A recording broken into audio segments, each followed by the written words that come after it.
Parshas Acharei Mos-K'doshim. So in this week's Parsha, in Acharei Mos, this is Perek Yud Ches, that's chapter 18, the Torah introduces a litany of prohibited sexual relationships.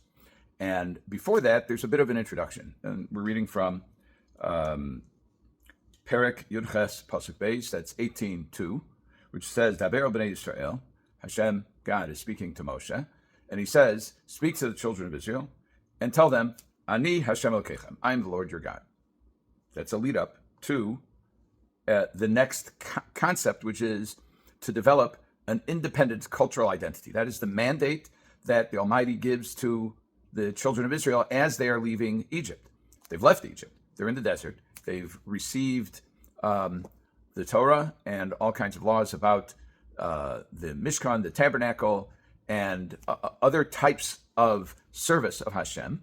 And we're being introduced now to limitations on intimate relationships.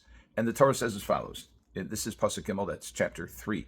K'ma'asei eretz Mitzrayim asher yishavtem ba lo sasu. Do not do as they did in the land of Egypt where you live. Don't follow their ways. Uchma'asei eretz Canaan asher ani mevi eschem shama lo sasu. And like the ways of the land of Canaan that I am bringing you there, don't do. Uvechukosehem lo selechu. And in their statutes, don't walk. What does that mean, don't walk in their statutes? A chok. What is a chok? We know that there are, in Jewish law, there are differences between, there are different categories of law. One of them is chukim and mishpatim. Mishpatim tend to be viewed as civil laws that are common, at least in the big picture, they're common to other societies, prohibitions against murder, against stealing, against adultery, etc. So those would be mishpatim. And then we have chukos. What kind of chukos? Chukos in Jewish law are generally rendered as those types of prohibitions for which the rationale is not immediately evident. So, for example, not wearing, there's a prohibition in the Torah against wearing shatnez, which is samer upishtim yachdav, wool and linen together. So an observant Jew doesn't wear a mixture of wool and linen. Perhaps even the laws of kosher, the laws of para aduma, of the red heifer, whose ashes were used to purify a person who had become defiled as a result of their coming into contact with or proximity with or in the same room as a corpse. How it works, why it works, we don't know. We do it. That's a chok. So what does it mean? Don't walk in their chukim. What kind of chukim? What kind of statutes? We know, on the one hand, that there is a general rule, even though the Torah has extensive rules that govern civil society, rules of justice and of monetary laws and damages and torts and bailments and all that kind of stuff.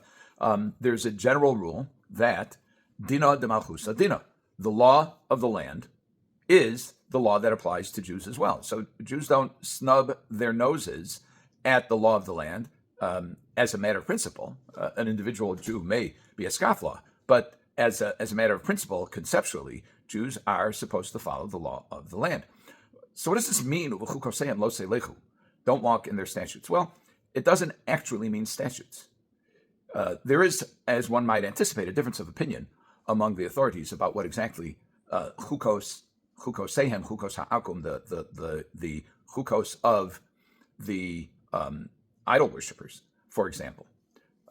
Generally speaking, it's understood, at least in this context, to mean, and when I say generally, I mean it seems to be the consensus of opinion, that it's referring to practices whose rationale is not immediately evident, so that has something in common with the Torah concept of chukim umishpatim.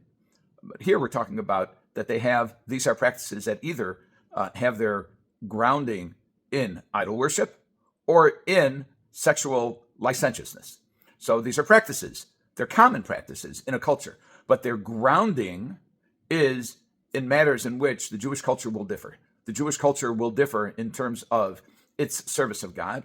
Judaism is a monotheistic religion, so we believe only in one God. And it's also a religion in which there are biblical laws that constrain our behavior in many areas, but especially in matters sexual. So this is rendered by most authorities to mean do not adopt the practices of the nations around you who are idol worshippers, whose practices are grounded in their unique culture, which it stands in opposition to the culture of the Torah. Now, Rashi quotes two opinions, one without attribution, the other, he says, is the opinion of Reb Meir. And he says, Rashi says, Elu nimusos shelahem. These are their conventions, meaning that these are things that typically people adopt, practices that people adopt, and they change from culture to culture. And the question is, what is their source, as we discussed? And Rashi says, kagon, tartios, v'itztadios. Those are typically translated as theaters and stadiums. So the question is, are we talking about that a Jew is not allowed to go to a theater? He's not allowed to go to a stadium?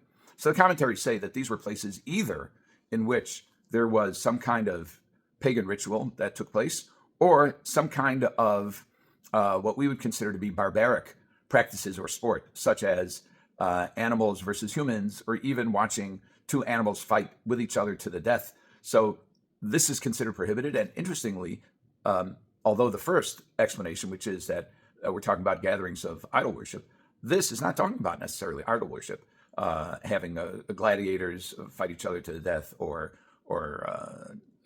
feeding innocents to the lions and watching them fight. But that is not grounded in religion.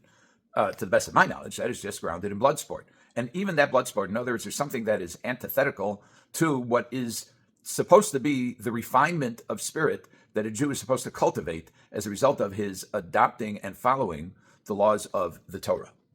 Well, once we're talking about something that is beyond the question of pagan worship, idol worship, and sexual licentiousness, and we're going out of that category into things that are offensive to the Jewish sensibility, well, that kind of opens a box that isn't well defined.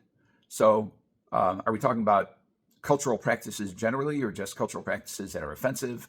What about music that contains offensive lyrics? What about music generally that is not specifically spiritually directed? Is that permissible? Well, interestingly, there is a school of thought among especially contemporary Jewish authorities, say for the last 300 years, Reb Nachman of the fifth Lubavitcher Rebbe, even, I understand, I haven't heard it from him specifically, but even Rav Hershel Schachter, who is reported to, all of these are reported to have maintained that if the composer of music is not of a pure character, that you shouldn't be listening to that music. In other words, there's some kind of, according to these authorities, there's some kind of metanatural impact that actually the soul or the character of the composer can imbue within his music, and that can have a detrimental effect on the individual. Now, the snippet that I saw of Rav Nachman actually just said that it's important to listen to music that's played by a person who is of refined spirit, and that if it's a drasha, if it's an evil person who's playing it, can have an effect on the soul. This is beyond my personal ability to evaluate from experience or whatever, but there's a strong tradition in Judaism of incorporating all kinds of music into our culture. Anybody who goes to a wedding today, the music that's played at a wedding today bears much more resemblance to contemporary American music than it does to the wedding music when I got married some 47 years ago. There's definitely been an evolution. One of the great contemporary authorities on music, on halacha, has rendered opinion, Reb Moshe Feinstein, that as long as the substance of the music in terms of the lyrics is not offensive, then it's permissible to listen unless somehow it has a detrimental effect. I had several discussions with Rav Gedalia Dov Schwartz, Zichrono Livracha, who was the chief judge based in here in Chicago, who told me that there are, and he named the composers, many classical composers whose works, non-Jewish, whose works became staples of Jewish nusach, of Jewish liturgy and prayer and music. I just want to close with one episode that happened to me. This is in November of 2008. I was visiting Israel on the occasion of the anniversary of my father's passing, my father's yortzeit, and I recalled I went for morning services for Schachter to the Bostoner Shul in Har Nof in Jerusalem, and this was led by a Hasidic Rebbe of repute, the Bostoner Rebbe, who has since passed away. Not long after this happened, he passed away. And I had remembered hearing from my father, who studied in the same yeshiva, in Yeshiva's Torah V'das, that he had told me that he never heard anyone sing when they learned Gemara, the Talmud, until Levi Yitzchak Horowitz came to the yeshiva. That's the Boston Rebbe. He was younger than my father. He was a younger, unmarried. My father was married and learning in the yeshiva. And I mentioned this to the Boston Rebbe when I saw him in the shul. And he remembered my father, and he wished me well. And then he called me back. He sent his gabbai, his aide, to call me. He said, the Rebbe wants to see you. And he said as follows. I went to, I'm reading now from an email that I wrote immediately following this to my children. I went into a little anteroom from which the Rebbe was about to leave. And he told me, this is when he was in the yeshiva, he said he would sing, he said there was a part of Brahms' Fourth that he really liked. And he would begin singing it, and Dworkin, across the Beis HaMedrash, across the study hall, used to finish the song. He said there was a part of Brahms' Fourth that he enjoyed very much. And then he smiled, and he lifted his finger, and he said, gute Zechronis, good memories. So evidently there is a strong tradition among many rabbis.